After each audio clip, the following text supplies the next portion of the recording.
So what we have today is the installation of a wood floor.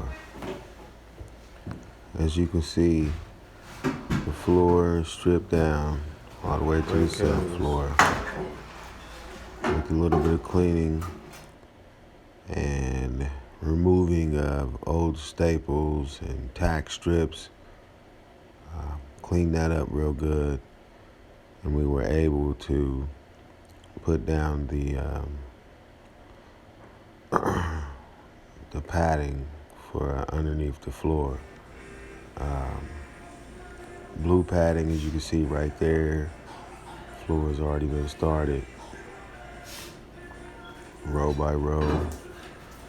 Have a little room to breathe along the exterior.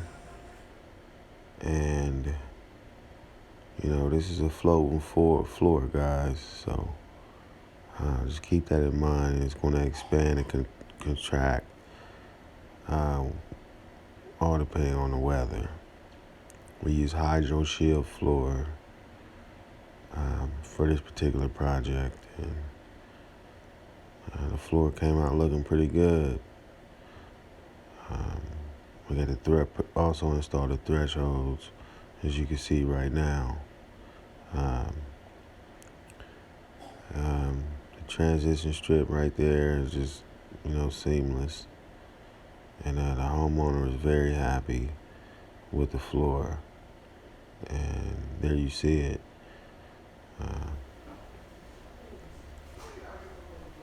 Looks pretty good. Here's finished product.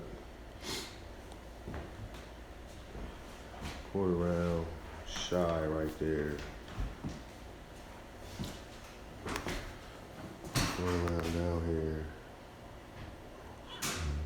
Put down the quarter round that we had. We ran short. But overall, it's a good looking floor.